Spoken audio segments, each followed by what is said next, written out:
Bonjour et bienvenue. Dans ce tutoriel, vous allez apprendre à créer une nouvelle parcelle de tonte pour votre robot Vitirover. Que vous soyez débutant ou un utilisateur expérimenté, suivez ces étapes simples pour préparer votre robot à entretenir votre parcelle avec précision. Avant de commencer le paramétrage de votre parcelle sur l'application web, il est préférable de placer votre robot directement sur la parcelle concernée pour assurer une configuration optimale. Commencez par ouvrir votre navigateur web et saisissez l'adresse web cloud.vitirover.eu.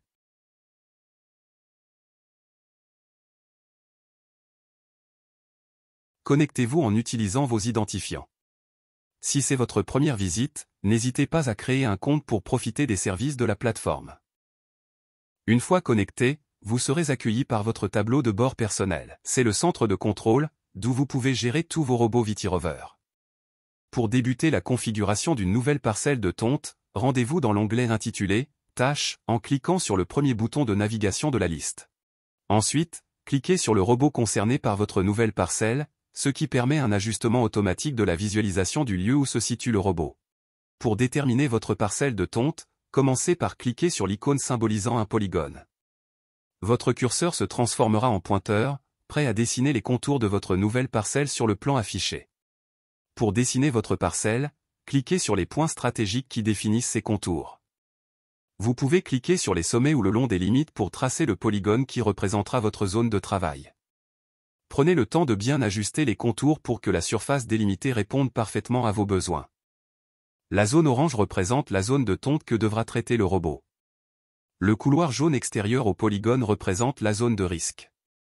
Cette zone permet d'indiquer au robot qu'il ne se situe pas dans sa zone de travail et qu'il doit revenir dans sa parcelle de tonte. Le bouton plus vous permet de rajouter de nouveaux points sur les arêtes pour davantage ajuster votre parcelle, créant ainsi un nouveau sommet de votre polygone. Une fois que vous êtes satisfait de la délimitation de votre parcelle, il est temps de remplir les détails de votre nouvelle tâche pour pouvoir la sauvegarder. Donnez un nom à votre tâche de tonte, indiquez bien le type en tant que parcelle.